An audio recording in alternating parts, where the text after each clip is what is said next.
Here we go. This is the amazing George Saltz. Ready? This is him. We're going live right now, and I'm going to tape it on my phone as a video on my laptop. Okay. So now we're finally figured out a way to do this without Zoom. Thanks, Terry. Hi, George Saltz. Say hi. Hello. Hi. We got people that'll be wanting to watch you and get to know you. So But they don't know what's going on. I know. You're the great George. Yeah, can you send out a message to Facebook telling them what happened? Not to, because I got one call already saying what's happened. I already did. Okay. I told them technical issues. Okay. So they're just going to have to put up with it. If we did, they're going to have to suffer through it too with us. Hey, George, what's going on in New York? I don't know much. I'm quarantined here. You are? We got you in lockup? Yeah. But the weather's nice.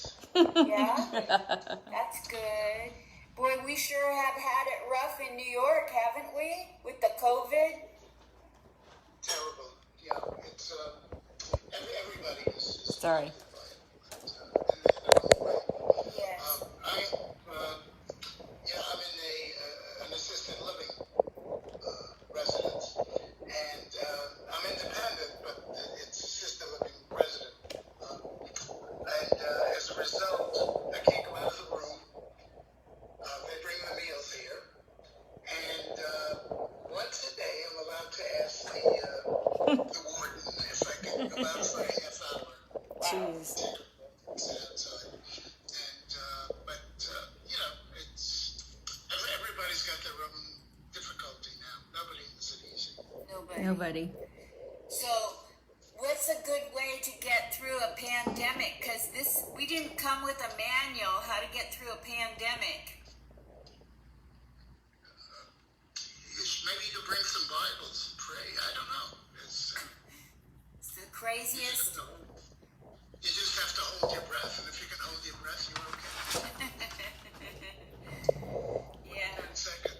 We're so lucky that, we survived because there's so many people that have lost their lives. Yeah, and some that, at least, even those that have come through it, apparently it's quite more difficult than the regular flu. Yes. I know Much more difficult. Bruce Lipsky, he's been struggling to get stronger, and he's trying so hard. He's not giving up. No, he's fantastic, and I think it's like 53 days or so he's had it, and he's got good numbers. The doctor was very impressed with his oxygen and everything, so I don't know what it is. Yes. But he certainly has the right attitude, which is the right attitude you should have in life, just enjoy each day to the fullest, and that's it. Make the best of it. Whatever God gives you, make the best of it. Exactly. Yeah, I feel sorry for people that have a family around them, and one Oops, my bad. person has to be in a bedroom for weeks, Yeah, the quarantine, yeah. Yeah. So, just for those that are going to listen to this, nobody can watch it right now, but it looks like a podcast as best we I can. put on a new shirt for nothing, huh? Yeah, what? I put on a new shirt for nothing. Well, no, it sees your new shirt. It's just that people won't see it live. They'll have to see it after the fact. But then it won't be new. No, it won't Okay. be. Yeah, technology. That's okay. I understand. So for those that are listening, I met you at Comic Strip Live at the Gladys Simon Room. Do you want to talk about all that Gladys and the Comic Strip Gladys Simon Room and people mean to you? Oh my goodness. You only have an hour, huh? I went to other open mics before. Before I went to Gladys. And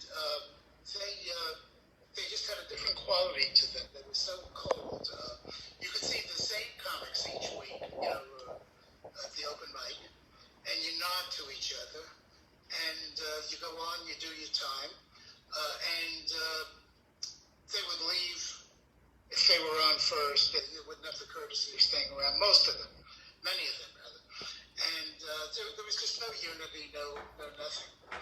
And one day, one of the comics there, Prakash, an Indian comic, who I got to know a little bit better because I gave him a lift back home, and he told me about Gladys, and he said it's different and so on, and I just, I was going to 4 open mics a week, and that was enough. And finally, he pushed and pushed, and I went, and I could tell it was different. It was just, I felt like home. It was everybody. It was like a family. Yes. And I, of course, I still couldn't perform there because, as you know, you have to be vetted by Gladys. And so I had to call, and since she has different sleeping hours than the rest of the world, you leave a message. And it was about 2 or 3 weeks, and I never heard from her. And I figured that's it. I got enough going on. That was it. And finally, she called, and we were both at home, just talking to each other. And it was just, and I came on that time, and it was just heaven. And I went there regularly, and she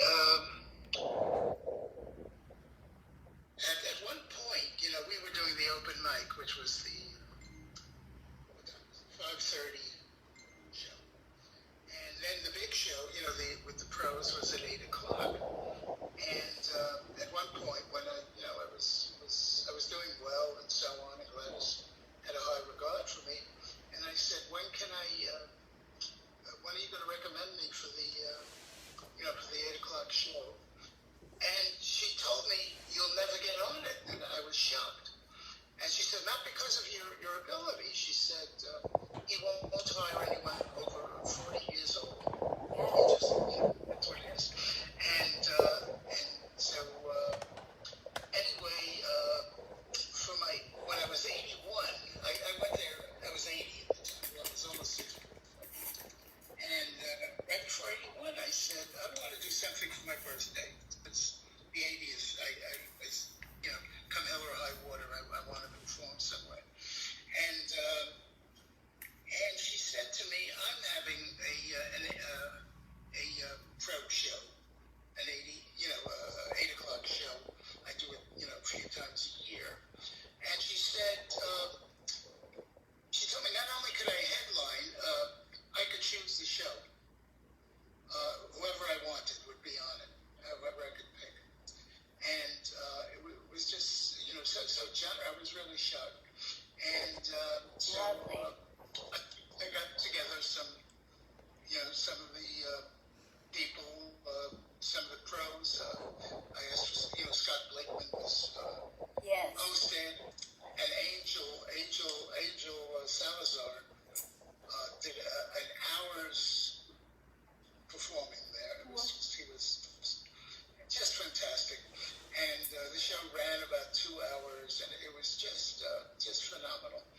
And every year we do my birthday show where I headline. I have different people, and she always gets because she's got clout. She always gets very, very top people. And then there's also been pro shows that were on where she put me on, with fundraising and so on. And I like to boast that I once opened for Jim Gaffigan, which technically I did, but it's not what it appears, because I opened and he came on 3 hours later, and he never saw me, obviously, and all of that. But technically, it's been a home there, and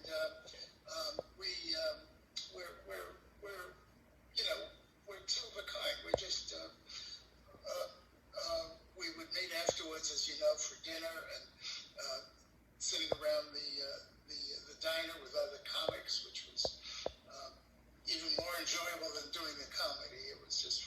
Yes.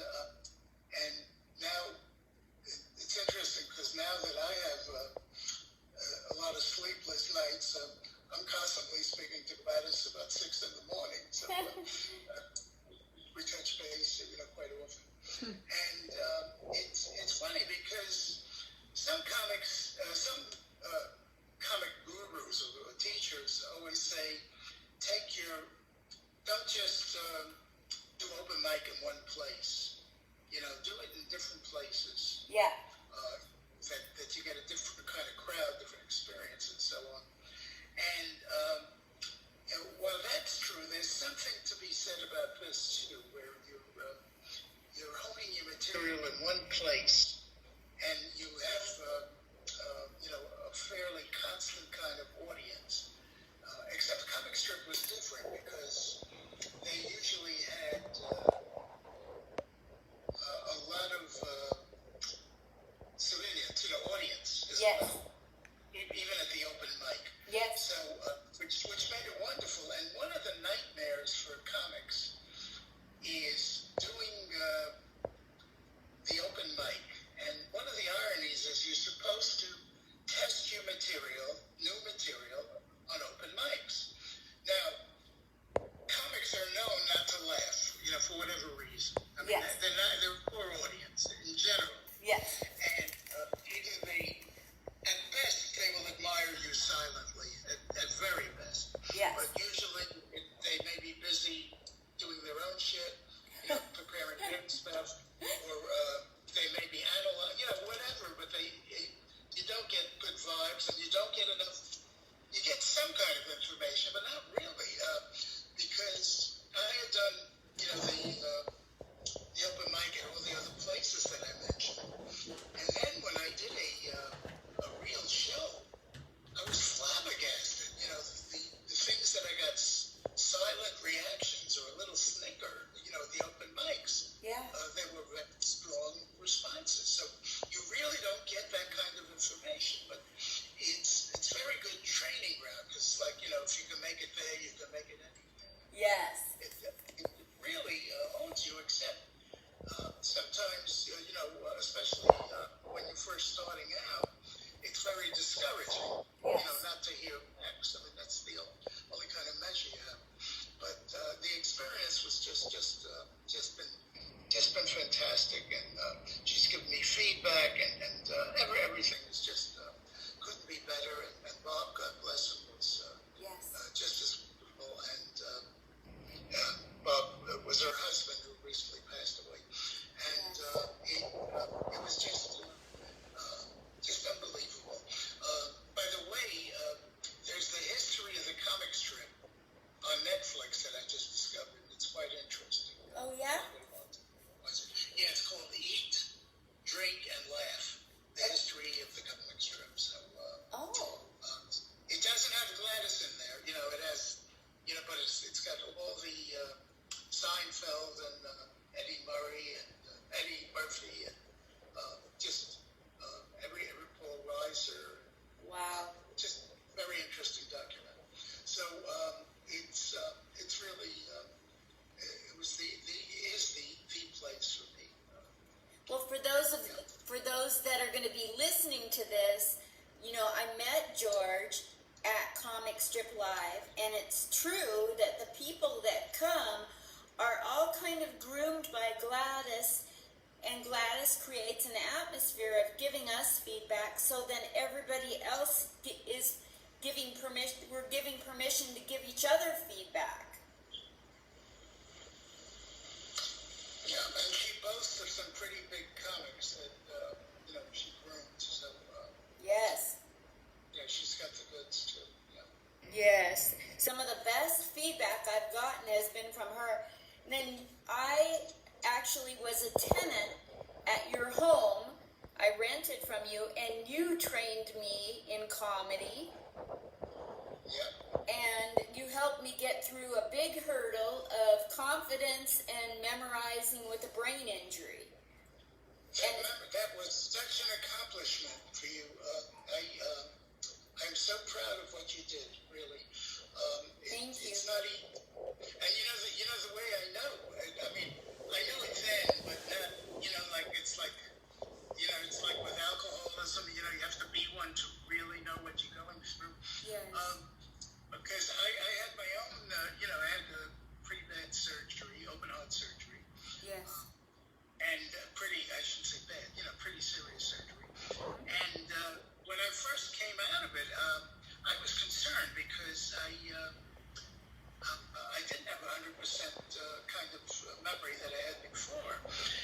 and there was slippage, and I was wondering if it was going to happen to me. And if you remember, one of the times I actually forgot something, and you prompted me because you knew my act as well as I did. And it was one of the ones where the punchline was, I can't remember it, but it'll come to me. Resurrection. The whole joke was first, it was my Palm Sunday joke, and I said, I said I grew up in a Jewish neighborhood, and as a result, I knew I didn't know anyone that wasn't Jewish, and as a result, I knew nothing about other religions, and I thought Palm Sunday was what happened when you had no action on Saturday. And then the backup to that, the follow-up was that, and you'll never guess what I thought the resurrection was. And I said it, hundreds of times, literally hundreds of times and so on. But I think this must have been before my surgery. Did you see me after I had my surgery? No, this was before. It must have been before, but when I was going through problems with my heart, and I guess my memory wasn't as strong then. And you prompted me because you heard it also dozens of times, and you said resurrection. So, and then I said I'm in pretty bad shape when I can't even get the word up. But I covered up on the joke, but I knew what you were going through, and because you know, and I know, all our younger colleague comics take a goddamn cheat sheet up, to do 5 minutes, and they have, they're not even working. They have all week, and you can't work on it, just for that time, and you just laboriously, do it until you get it. You really have the energy, and so it was quite an accomplishment.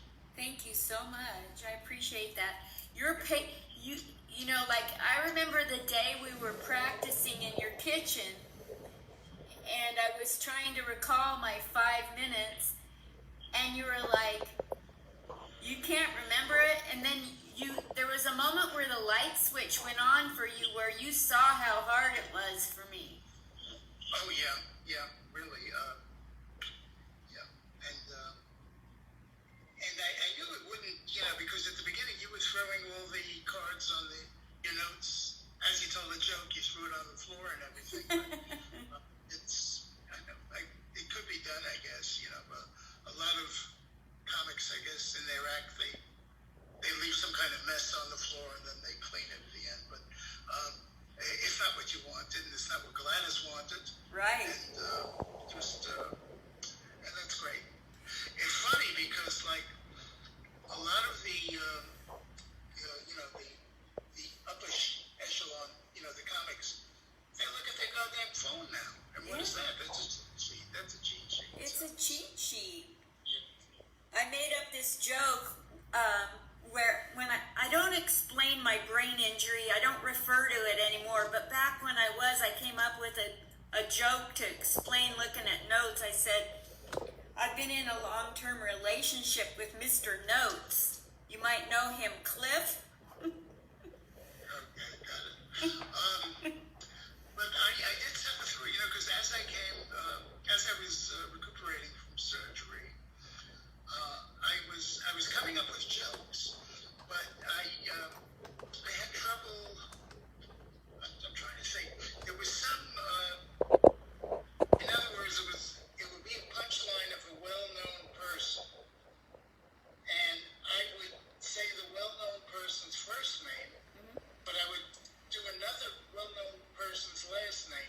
It's like on Facebook when you see alternatives. Yes. When you look at things, and apparently those other names were higher on my memory list, and then somehow the brain pushed that out before. In other words, let's say the punchline was, Jerry Seinfeld, okay? In other words, I say something and the punchline is, I got the approval of Jerry Seinfeld. I wonder that was a joke and so on. Yes. Instead, I would say, Jerry Mathis, Jerry, and it would just come out. I just, and I would have to pause and wait. So there was some of it, and I was told after the surgery there would be some cognitive thing that a good part of it would and all of that, and it hasn't improved 100%, but it has. With the comedy, it has, because I do 45 minutes now without notes. So, Wow. No problem with that. But there's still there's a few glitches here and there, but they're ones that I would notice and not the audience. Yes. And people couldn't understand it. I did one. What the heck was that? Why? I did one very. I did very well. Okay, I mean, it was a good crowd. It was just one of the best ones. And usually, one would say killed or and then I realized I left one of my jokes out. Oh my gosh. Joke out. And I was so upset about it. And Jack Hoffman, Yeah. my buddy and who produces a lot of shows, he said, "What do you get? You killed, and all that." Yeah, but he didn't understand that it was just. And the point is, had I remembered that, I would have had to left someone out. Because that one I was doing 12 minutes, and I finished just with 12 minutes. That's one of the rules that never go over your light. I mean, because first of all, they won't hire you for some jobs. Yes. And you're doing another comic out of time, and it's just. And also, if you miss one joke, the audience has enough of an impression of who you are, with or without that joke. So, but there's always that tendency, just this one more, just this one. You're the one that has taught me to be so regimented. Like I know how long every joke takes, and you taught me when I'm pushing too hard past the point of no return, when to pull it back. Don't try so hard to be funny. Exactly. Yeah. You have to be having a good time. It's one time it just reminded me with the light. We were doing a show at the Turning Point, and one of the comics was going on and on and on. So I said, "Did you see the light?" And he said, "Oh, I thought you were taking videos." Oh my gosh. That can all be rectified if people time their jokes like you taught me to do. I think you have to, and also that gives you, because a lot of times the last minute they will tell you, they'll say you're supposed to do 10. They'll say, "Can you do 8 or can you do 12?" Yes. And just figure out the numbers and just do it in there. And the other thing is, as you get used to it, at the beginning, I did that 1 minute, and it happens with young comics all the time. The 1 minute, I noticed young comics, they panic because they don't. The teacher told them, don't go over the light and so on. They're so frightened. So when they get the light, they say goodnight. They get rid. They don't use the minute, or they take 3 seconds and then they stop.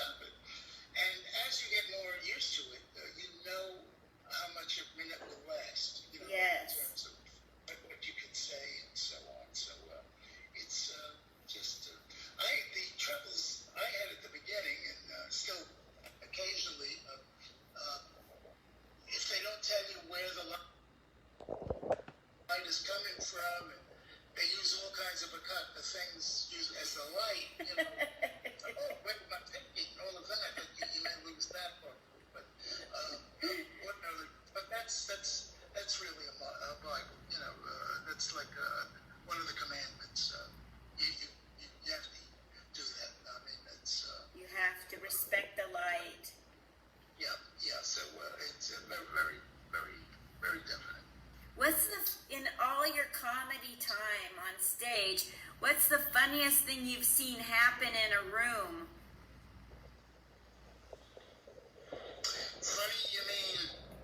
Like weird or stupid, or like if somebody dropped a glass, the host said something fun. You know, you've got some of the best hosts in the world that are at Comic Strip Live.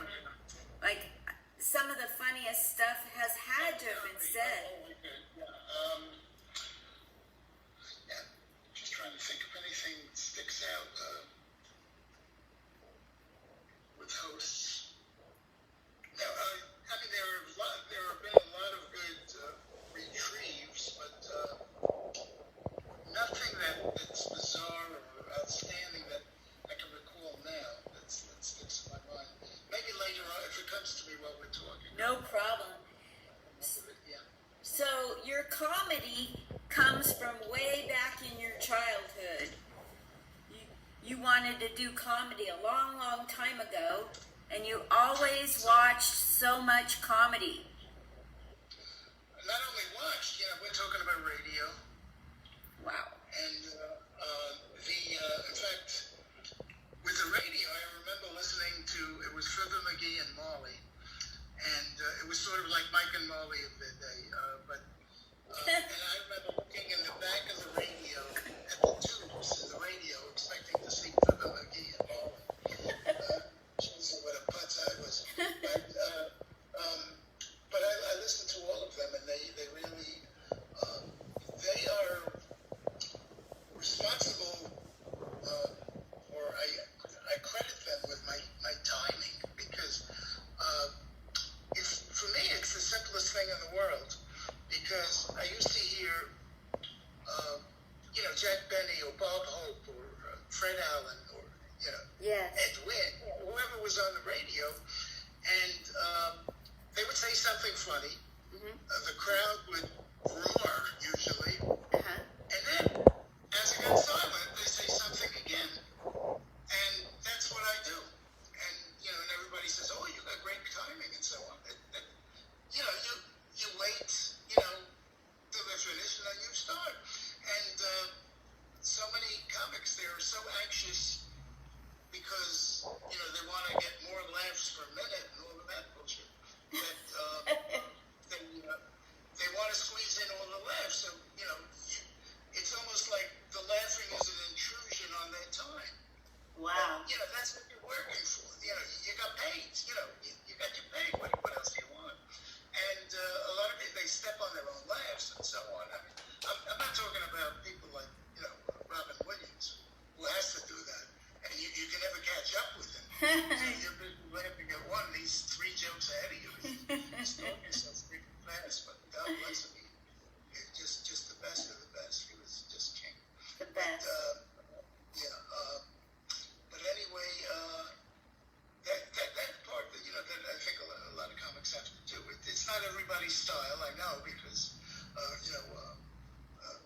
I'm rather low key, and other comics are faster, speak faster, and so on. But each one of them, there's But anyway, the radio for me was just fantastic, and what really the kind of humor I was taken with was Fred Allen, Okay. who was he was a cerebral kind of comic, and more of a humorous kind of. But also he had this weekly show where he and his wife, and they'd go down Allen's Alley and interview different people. Okay. And the same way Steve Allen did it afterwards, and who else did it? I don't know, but there were a lot of those, kinds of different people. Okay. What he had was different people with different kinds of accents, and gimmicks. And so first he would have Ajax Cassidy, an Irishman, and then he would have a man from Vermont. His name was Titus Moody. So as he knocked on the door, he said, "Howdy, bub." And he Farms. You may have Oh. heard those. Pepperidge Farm, remembers. That was it. And then they had the woman with the Jewish accent, Mrs. Nussbaum. Her name was Minerva Pius. And she was like 3 inches shorter than Gladys. And the way I know is I once went to one of the radio shows. I was in heaven. I'll tell you about that after this images. And she had a nice Yiddish accent, and she would greet, Fred Allen would knock on the door, and he'd say, Mrs. Nussbaum. And she would say, you were expecting maybe 12 goldbite? And every week she'd have a different thing, and she'd sing, I'm dreaming of a white Rosh Hashanah, all kinds of lists and so on. And then they had one guy that was a poet, and he made up poems.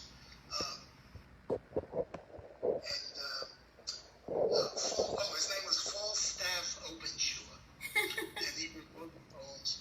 And then they had Senator Claghorn, Kenny Delmar, who did a +3 congressman, a Southern congressman. Okay. And he did that, and then he played Charlie, a Chinese detective. All the slick skits they did, and every time somebody would pull a gun on him, he'd say, "Hey, la walla walla," and so all of that was just. I lived in that world. I just loved it. I listened, of course, Jack Benny, and everyone was just, the radio was just so fantastic, and it just Eddie Cantor with the Mad Russian that was on, and I just listened to that just regularly, every single show. I went to radio shows. I would ask for tickets, extra tickets, and I'd go into the shows. And this is where my mother, God bless her, came in. I originally went to the yeshivas, as you know from my act. Yes. But I didn't go as long as it appears in my acts because I had the rheumatic fever when I was a young kid, which later turned around and bit me in the ass 70, 80 years later when I was, when I needed that's why I needed that mitral valve change. And so the doctor said that I needed more fresh air and all of that. So as a result, they took me out of the yeshiva. And since I had spare time, my mother would take me to Broadway, to the vaudeville shows, the Paramount and the Strand and the Capitol. Okay. And I would see every comic there could be at that time. Jan Murray, Milton Berle, Alan King. And I'd see Paul Whiteman and his band, the Ink Spots. Just Mantan Moreland. Do you remember him? Charlie Chan's, the chauffeur for Charlie Chan. Oh yeah. Charlie Chan. He did stand-up comedy, and I saw him. Wow. I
see that in those days because it was groundbreaking. But in Williamsburg, they always talk about in Philadelphia all the singers that came out of there. Yeah. Williamsburg, I lived a block and a half away from Elbrooks. Wow. I was also a block away. My brother went to school with the Ritz Brothers. When the Ritz Brothers were Yes. whatever school that was. One day, I was walking down the street with my brother, who was my comic model, my role model. Yes. And he pointed to me. He says, "You know who that is? It's somebody taking his laundry from the cleaner." It was Alan King. Wow. And it was just, and even with my friends and everything, we stood on the corner, and it was always like who could do the best impressions and who could do the jokes and all of that. It was all kind of comedy, and I was the class clown, of course. In school, and I got in trouble, but it was always my forte and what I wanted to do. And so it's really, and I think many times, how many people at my age are doing what they dreamed of doing when they were 10 years old. I didn't want to be an actor. I didn't want to be a doctor or a movie star or anything like that. And I just wanted to do shtick and wanted to do comedy. That's it. And when you started doing it, you just took off from the very beginning because you had absorbed so many years and you have this incredible memory of it all. Exactly. It's I remember Angel Salazar came to one of our open mics.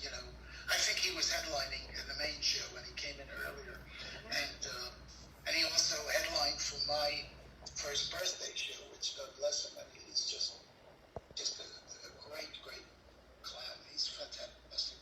Anyway, he gave me a compliment, or he gave me a compliment through Gladys. He had mentioned it to her that about my timing and how good I was and so on. And when I met him outside, and that's how he agreed to be on my show, because I said thank you for the compliment and all of that.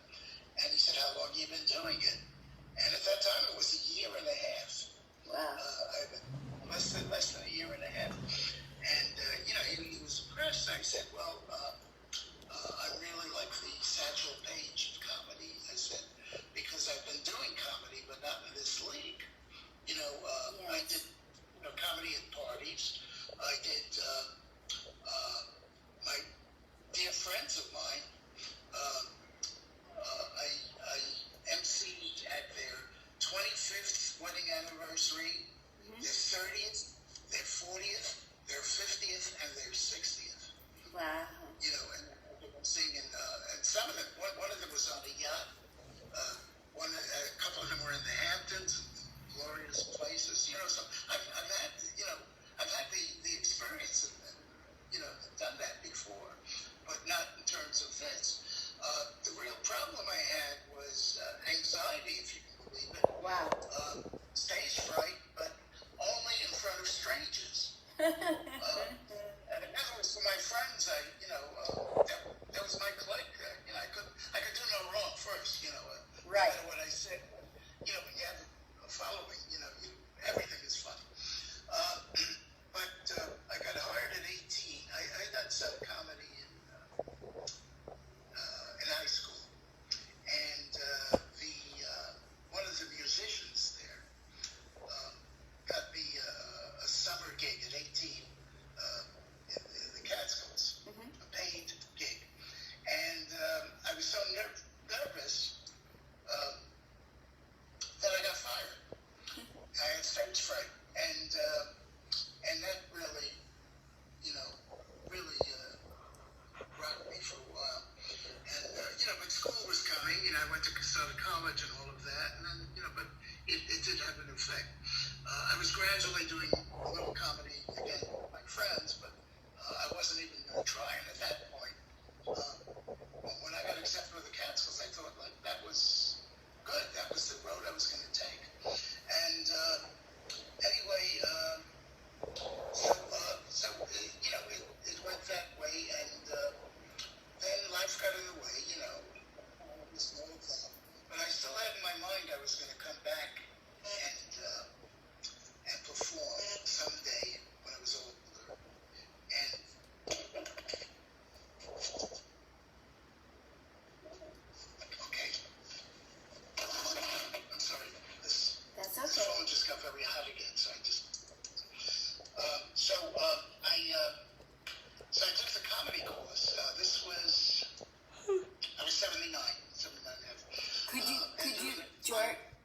George, can you take the phone and put your face on it again? It moved.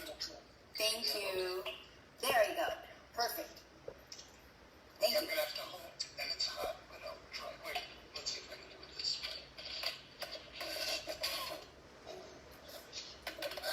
I lost you. Maybe I should come out there and hold it for you. Think so. I won't say anything. I thought about it afterwards. Uh-oh. Right. So during that time, there was a very rough time for me. The good part was, I got married during that time, and I just had everything. I was just in heaven. Everything was wonderful. But then my wife, got dementia, Yes. and I was the primary caregiver, and I lost my sense of humor, and I was really, really down in the dumps. And then through some act of God, I would have to say, whatever it was, I got it back through a little 7-year-old girl. I was at that point. I was getting caregivers to help me take care of Mari because it was too much. And one of the caregivers said if she can, have her daughter there, she couldn't get a babysitter. And I said the house is big enough, sure. And the little girl was a little smart ass, and before I knew it, we were exchanging quips. Hold on just a second. Yeah. Sure. Hi. Okay, you bring it in. Thank you. Do you want any dessert? What do you have? I have chocolate steak, Johnny fruit, or ice cream. Fish. Okay, man. That's What it. would you like to drink? Okay. Anyway, gradually I got my sense of humor back. That little girl. Wow. We were just, we started doing all those riddles back and forth, little childish riddles, and all of a sudden, and then I found myself, I had hired that caregiver to relieve me because I was taking care of Mari 24/7, and I didn't want to leave. I was having too good a time. Wow. Anyway, and then from there, I did the 60th anniversary thing in the Hamptons for my friend, the one whose anniversary parties I always did. Yeah. And that excited me so much that I took a comedy course. I was ready to come back. And luckily there was one that started the next day, and that was Dave Walker's comedy course. And as a result, when you finish the graduation, you perform at the Broadway Comedy Club. And then it occurred to me, what if I panic again? Yeah. I'm great with my friends and so on. I came up with a solution. I brought 50 of them there. 51 friends came to see me. It's incredible. And it was like a dream. It was just, I had planned, Dave let me do 8 minutes instead of 5 because I brought so many people. That's the name of it. And I had prepared, and I prepared the 8 minutes. I went through the 8 minutes. And by the time I got off, it was 14 minutes. In between the applause breaks and the laughs, it was just, true, it was a home crowd and everything, but it was just fantastic. And Wow. and then I was off and running, and I was written up, in the Daily News, and then it just, came from there, and it's been, just fantastic. Tell me about the funniest Jew contest. What year was that? 2016. Wow. I was the funniest Jew. What do you want to know? Like how difficult was it? How many people were you up against? And how hard was it to write for that particular venue? if at all? Well, I had one problem. I had my material. That wasn't a problem because I had I had enough Jewish material, and with parodies and everything was no problem. But I was afraid because in one of my punchlines I used the word beaver, and it's in a parody, and I could have chickened out and said deaver, but then I figured if they're as holy as they say they are, they're not going to know what a beaver is. And if they know it, So, The phone moved. I don't see your face. yeah, because it's hot. Wait. Oh. If it's too hot to hold, then we'll just do it like it's an audio. Yeah, okay. Let's see. Wait. I don't want you to burn yourself. Oh, it's cooled down. Yeah. All this technology, gee. No. It moved down, but can you see me still? Or what? Yeah. Or do you want... Okay. Is it all right? Yeah, it's good. It's good. You're a little off to the side, but it's still good. Tap to expand. Wait. Yeah, okay. There. There we go. Okay, Perfect. now I can hold. It's a little cooler. Cool. So, so in the contest, no, I did have some other, not risque stuff, but I talked about marrying a shiksa, Yeah. a non-Jewish woman. And they, anyway, but I used it, and the competition, I don't know, I really didn't think, I've seen, stronger competition, if I could say that. They were good people, but Yeah. I thought from the beginning, just judging from the crowd, the first few times, I thought it was okay. If they approved of the fact that, I married a shiksa, and all that, because it was a Jewish paper that put it out, the week, I guess it's called. Yes. And they might have, but anyway, I won. But when they filmed it and put it on, what's it called, Central Humor or whatever, Okay. because publicity for them. And this is the kicker of it. They cut out that part about the shiksa, all that, so they didn't give me the full, whatever. I think I only had 5 minutes, the contest. So they only put 4 minutes of it on, but they left in the beaver because they didn't know what it was. Anyway, I heard a similar story with Saturday Night Live. I forgot what the word was. At the beginning, they had squeezed it in from the censors. The censors didn't know that it was a dirty connotation. It happened. But I wasn't going to even enter that contest. I was pretty sure I had a good chance of winning, but I was hurt. I entered another contest before that, a Westchester contest, and the contest it had $1,000 prize, Whoa. and I thought I was. I'm trying to be objective, not boast. Okay.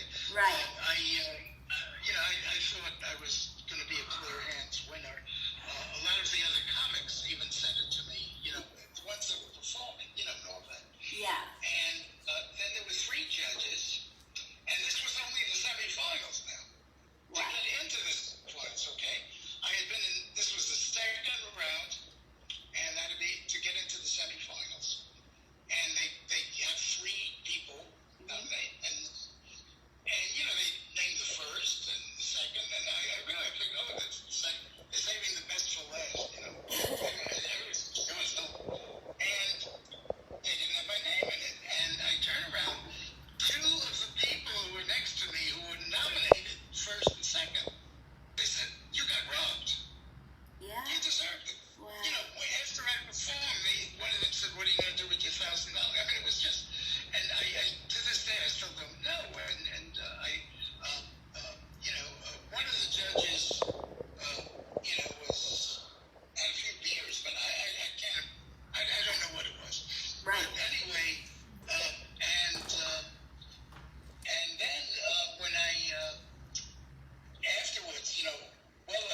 this thing, and so one of them had come and through it once, and these were good people. Oh, well, one was a good person, but Yeah.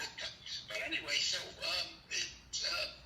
it was something that you have to take it with a grain of salt when you're taking these contests. That a lot of times you don't necessarily come in. I think Charlie Chaplin. It's probably, I don't know if it's true or not. Once came in second in the Charlie Chaplin imitation contest, something like that. But Wow. it's probably not true. It's probably not true. But I can't. Did you the last couple minutes? I haven't been able to see you, but I didn't want to stop you in the middle of the story. There we go. Okay. Now it moved again. Wait, no, you don't see me yet. No. Where did I go? See my lamp? All the way back. I think the camera is turned around. I think you have to tap the camera. Well, let's see. Did it turn? No. I see the lamp. You see the lamp? I see the lamp. Now the lamp is to the left of me. Let me turn this around. Now I see everyone but me. I think that I'm looking at things that you're looking at. Is that Can you correct? look at my pillow? Right? Yep. Pillow. So where am I? I think your camera screen turned around. You know how you can rotate it to where it looks at you? Yeah, this picture screen is forward. Let's see. So how do I rotate it? Oh, here we are. Wait. No. Oh, yeah. Oh, get down there. I think at the top of your screen, there's a camera, a picture of a camera, and if you touch it, it'll turn it around to where it'll get you. Screen sharing is on, but it doesn't have you. I mean, it doesn't have me. No, It doesn't have you. that's weird. Yeah, I see you now. And I see a picture of you, I don't see you. I am so technically challenged. You are sharing your screen. That's weird. It's got you. Okay, well, people know what it is. Here we go. Here we are. There. Okay. Thank you. Anyway, yeah. So, this thing with contests, I'm sure they're on the legit. I mean, most of them, but it's subjectivity, and there should be, with comedy. Yeah. Somebody asked me, for example, who's somebody you really like very much now? So I told them Sebastian Maniscalco. Yes. And they looked it up, and I think he's fantastic. And they said, I think you're funnier. And they never saw me. I mean, it was just, somebody who had never seen me perform, just from knowing me, But it's, it's just a lot of it is subjective, So subjective. yeah. But anyway. I wanted to tell you something that I've never told you. I've been in 2 contests, and I haven't yet placed or won a contest, which is fine. I get it. But this last contest I did a year ago at the Portland Comedy Festival, I was on 5 different times during the festival, and I was so proud of myself because I did 5 different comedy sets. Wow. But the last one that I did, my brain was just out to lunch tired, so I didn't have the energy to do anything but get up there and bomb. I just couldn't bring it. I was exhausted. So, that's another thing. Some contests, as you advance, like She-Devil, is the same way, and that's why you think about you have to use new material each time. Yeah. And some of them even use the same material. Yes. So it's, it really should be new material each time.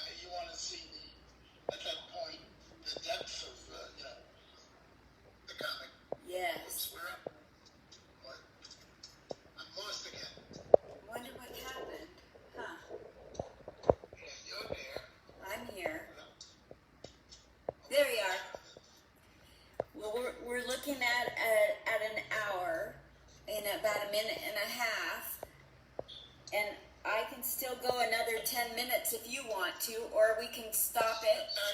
Fine, because I got 15% left on my battery, so no, I'm good. Yeah, 10 more minutes is good. Did you get some food, and is it getting cold while we're talking? Hey, no, they didn't, what did they do this time? Well, they did bring food, but don't worry, I gotta eat it. All right. Well, what do you want to say as far as what you're going to do better because of the pandemic?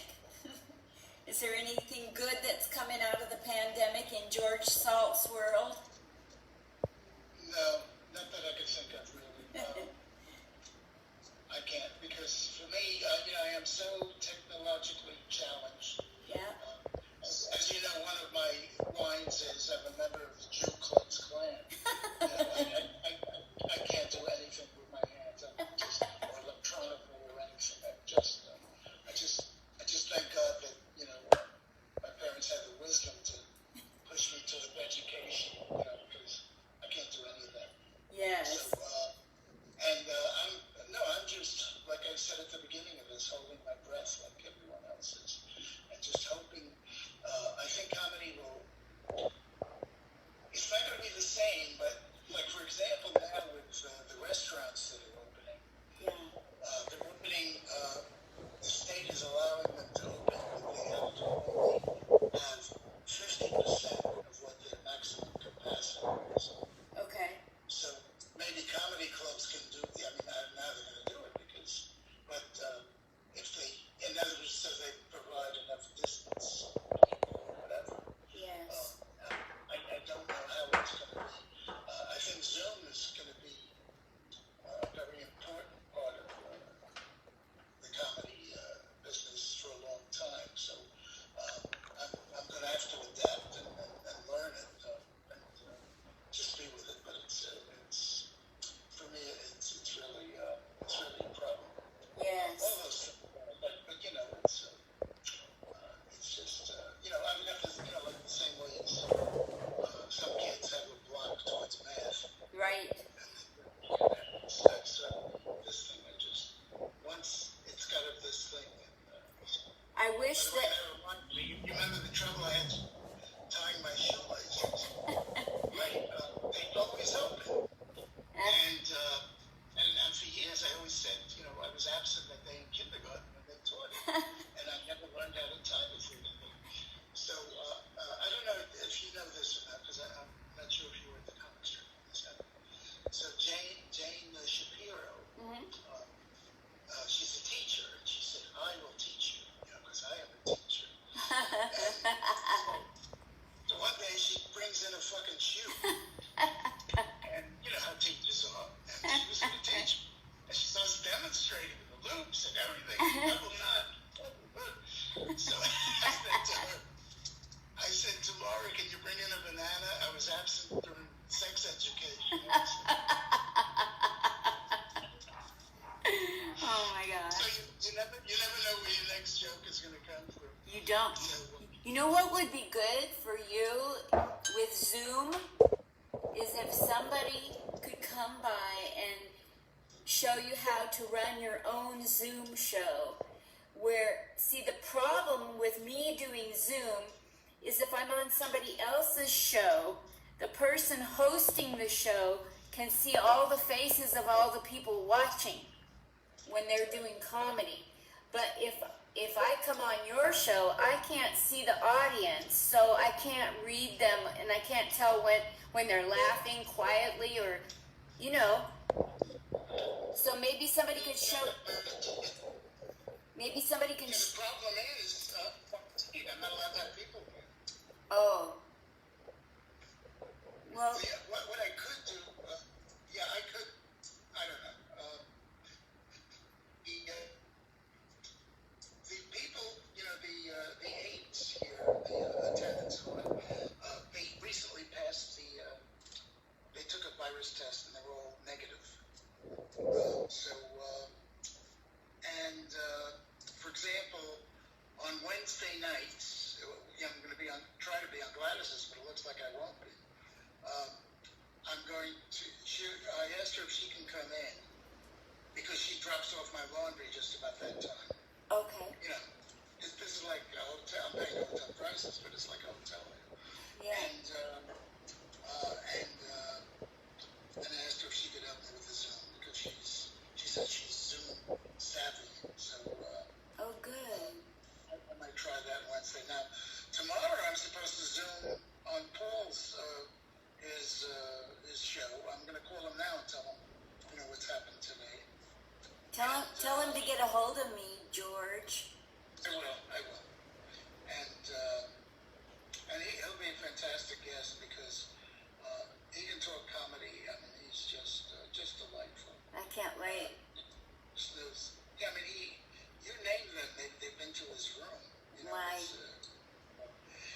think one time Tom Hanks came in when he was doing that comedy show, the movie. Yeah. Oh my gosh.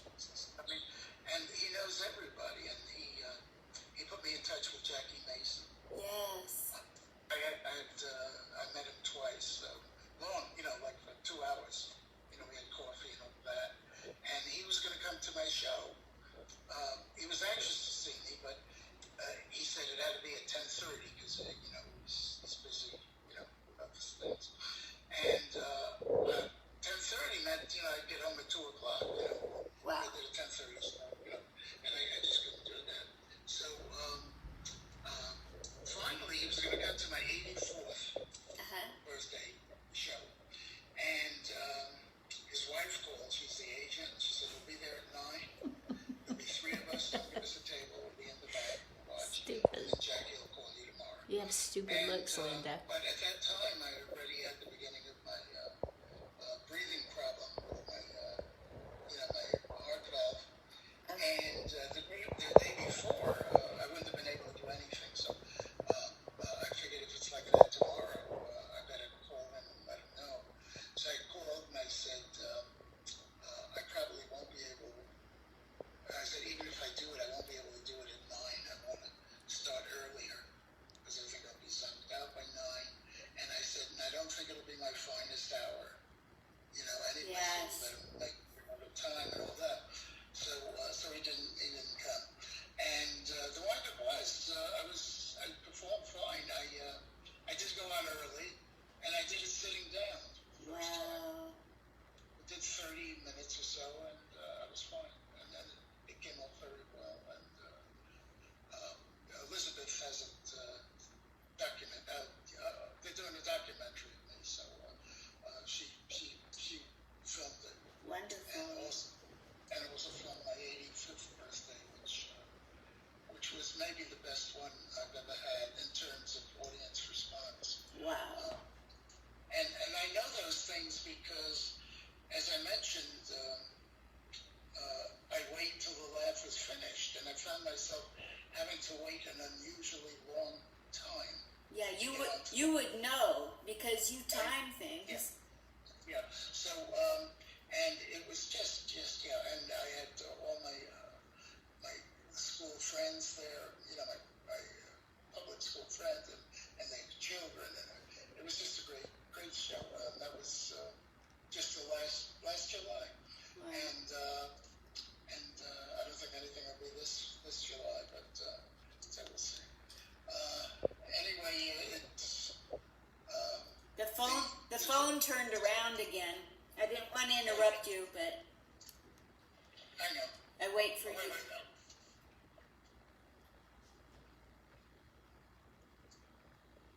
It wants to give us a hard time. There we are. So maybe there's a chance that you and Jackie Mason can get together still. I don't know. I called him. We were buddies. Before I would call him, he would call me. I mean, it was just. Since after the surgery, I've been calling him, and he hasn't responded. Yeah. And I don't know what's with him. Paul says he's been in touch with him a few times, and then he stopped answering him. I guess it depends if he's busy or in the right mood, like everybody else. Yes. He's up there in the years, but he was a real giant.